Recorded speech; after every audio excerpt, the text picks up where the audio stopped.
یہ عمارت ایک دیو ہیکل بت کی طرح پھیکی چاندنی میں سر اٹھائے کھڑی تھی۔ جمشید لاہور کے گرد و نواح سے واقف تھا۔ یہ ویران عمارت اس نے پہلے نہیں دیکھی تھی۔ وہ عمارت کی مخالف سمت کی طرف تیز تیز چلنے لگا۔ اسے ہر لمحے آسیبی سائی کے حملے کا خطرہ تھا۔ یہ نہیں ہو سکتا تھا کہ آسیبی سائی کو یہ علم نہ ہو کہ جمشید آسیب زدہ عمارت سے فرار ہونے میں کامیاب ہو گیا۔ وہ گھاس اور جنگلی جھاڑیوں کے میدان میں سے گزر رہا تھا۔ دور درختوں کے سیاہ چوڑ نظر آ رہے تھے۔ اس کا رخ ان درختوں کی طرف تھا کہ شاید وہاں کوئی آبادی ہو، اور کم از کم اسے معلوم تو ہو جائے کہ یہ کون سا شہر ہے، کون سی جگہ ہے۔ وہ درختوں کے جھنڈ میں پہنچ گیا۔ ان درختوں میں ایک جگہ روشنی ہو رہی تھی۔ عامل جمشید اس روشنی کی طرف چلنے لگا۔ قریب جا کر دیکھا وہاں درختوں کے درمیان ایک چھوٹی سی مسجد تھی، جس کے دروازے کے اوپر ایک طاق میں چراغ روشن تھا۔ مسجد کا دروازہ کھلا ہوا تھا۔ اس نے دروازے میں سے جھانک کر دیکھا۔ مسجد کے صحن کے آدھے حصے پر چاندنی پھیلی تھی۔ صحن خالی تھا۔ معلوم نہیں رات کا کیا بجا تھا۔ اس کا دل بے اختیار مسجد میں داخل ہونے کو چاہا، لیکن یہ سوچ کر اس کے قدم رک گئی کہ وہ مسلمان نہیں، آتش پرست ہے۔ مسجد میں جانے سے کہیں مسجد کی بے حرمتی نہ ہو جائے۔ وہ وہیں سے واپس مڑا تو ایک آواز اس کے کان میں پڑی، ڈرو نہیں بیٹا، یہ خدا کا گھر ہے، اندر آ جاؤ۔ جمشید کے قدم وہیں رک گئے۔ اس نے پلٹ کر ایک بار پھر مسجد کے خاموش پرسکون صحن کو دیکھا۔ صحن اسی طرح خالی تھا۔ آواز مسجد کے اندر ہی سے آئی تھی۔ آواز میں محبت اور شفقت تھی۔ جمشید نے مسجد کے دروازے کے باہر جوتے اتارے اور بڑے ادب کے ساتھ مسجد میں داخل ہو گیا۔ مختصر سا صحن تھا۔ صحن کے آگے مسجد کے چھت کے نیچے ایک جگہ ممبر کے پاس دو چراغ ساتھ ساتھ چل رہے تھے۔ ان کی روشنی میں جمشید نے ایک سفید ریش نورانی چہرے والے بزرگ کو دیکھا جو چٹائی پر بیٹھے ہوئے تھے۔ سر پر سبز امامہ تھا، ہاتھ میں تسبیح تھی، آنکھوں میں شفقت اور محبت کی چمک تھی۔ جمشید نے بڑے ادب سے سلام کیا اور ہاتھ باندھ کر اسی طرح کھڑا ہو گیا۔ نورانی چہرے والے بزرگ نے کہا، بیٹھ جاؤ بیٹے۔ جمشید بزرگ کے سامنے دو زانو ہو کر بیٹھ گیا۔ بزرگ نے کہا، بیٹا تمہارے سینے میں اللہ کی وحدانیت کا جو چراغ روشن ہوا ہے، اس کی روشنی کو کب تک چھپائے رکھو گے؟ تمہیں اللہ تعالیٰ نے سیدھی راہ دکھائی ہے، کفر اور شرک کے راستے کو چھوڑ کر اللہ کے دکھائے ہوئے راستے پر کیوں نہیں آ جاتے؟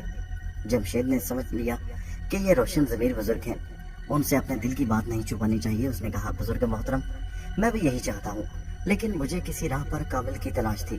بزرگ نے فرمایا، راہ پر کامل تو خداوند کی ذات ہے، اس نے تمہیں راہ تو دکھا دی، تمہاری رہنمائی تو کر دی، اب تم اسلام قبول کرنے سے کیوں جھجک رہے ہو؟ عامل جمشید بولا، محترم بزرگ میں جھجک نہیں رہا، میں یہ نہیں جانتا کہ اسلام قبول کرنے کے لیے مجھے کیا کرنا ہوگا، کون سے ضروری رسمیں ادا کرنی ہوں گی۔ بزرگ نے مسکراہٹ کے ساتھ فرمایا، میرے عزیز اسلام قبول کرنے کے واسطے کسی رسم و رواج کی ضرورت نہیں، صرف تمہیں کلمہ پاک میرے ساتھ پڑھنا ہوگا۔ کلمہ پاک پڑھنے کے بعد تم مسلمان ہو جاؤ گے، لیکن کلمہ پاک تمہیں سچے دل سے پڑھنا ہوگا۔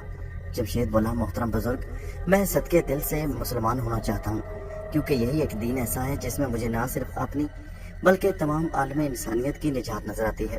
بزرگ نے جمشید سے کہا، اپنا دایاں ہاتھ میرے ہاتھ پر رکھ دو۔ جمشید نے ایسا ہی کیا۔ نورانی چہرے والے بزرگ نے کہا، جیسے میں بولوں میرے ساتھ بولتے جاؤ۔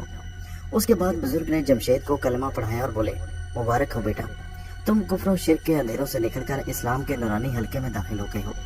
میری دعا ہے کہ اللہ تعالیٰ تمہیں راہ مستقیم پر چلتے رہنے کی توفیق عطا فرمائے۔ نورانی بزرگ نے جمشید کو گلے سے لگا کر اس کا ماتھا چوما اور فرمایا، بیٹا تمہیں یہ بتانے کی ضرورت نہیں کہ تم کون ہو اور کہاں سے آئے ہو، مجھے تمہارے بارے میں سب کچھ معلوم ہے۔ جمشید نے بڑی عاجزی سے کہا، محترم بزرگ اگر آپ میرا حال جانتے ہیں تو مجھ پر ایک عنایت کیجیے اور مجھے منحوس بدروحوں سے نجات دلائیں جو میری جان کی دشمن ہیں اور میرے پیچھے لگی ہوئی ہیں۔ بزرگ نے فرمایا، بیٹا یہ اللہ کے اختیار میں ہے، میرے اختیار میں نہیں۔ میں تمہارے لیے دعا کر سکتا ہوں، تم بھی اللہ کے حضور دعا کرو اور اپنے گناہوں کی معافی مانگو۔ انسان دنیا میں جو اچھے برے عمل کرتا ہے اس کا نتیجہ نکل کر رہتا ہے۔ تم نے زندگی میں جو اچھے عمل کیے ہیں یہ ان کا نتیجہ ہے کہ تم اللہ کی راہ پر آ گئے۔ تم نے زندگی میں جو گناہ کیے ہیں یہ ان کا نتیجہ ہے جو بدروحوں اور آسیبوں کی صورت میں تمہارا پیچھا کر رہا ہے۔ ہاں اگر خدا چاہے تو تمہارے سارے گناہ معاف کر سکتا ہے۔ یہ اختیار صرف اللہ کی ذات پاک کے پاس ہے، کسی کی مجال نہیں کہ اس میں دخل دے سکے۔ جمشید نے ندامت آمیز لہجے میں کہا، بزرگ محترم جب میں آتش پرست تھا اور کفر اور شرک کی دلدل میں پھنسا ہوا تھا تو میرے شیطانی جادو ٹونے کے عمل سے کچھ بے گناہ مر گئے۔ میں نے دولت کے لالچ میں آ کر کئی حقداروں کے حق چھین کر کالے جادو کے عمل سے ان لوگوں کے حوالے کر دیے جو حقدار نہیں تھے۔ آج میرے یہ گناہ میرے ضمیر کو کچوکے لگا رہے ہیں۔ بزرگ نے فرمایا، یہ انہی گناہوں کی سزا ہے جو تم بھگت رہے ہو۔ دنیا میں ہی یہ تمہارا چھوٹا سا جہنم ہے جس کی آگ تمہیں جلا رہی ہے۔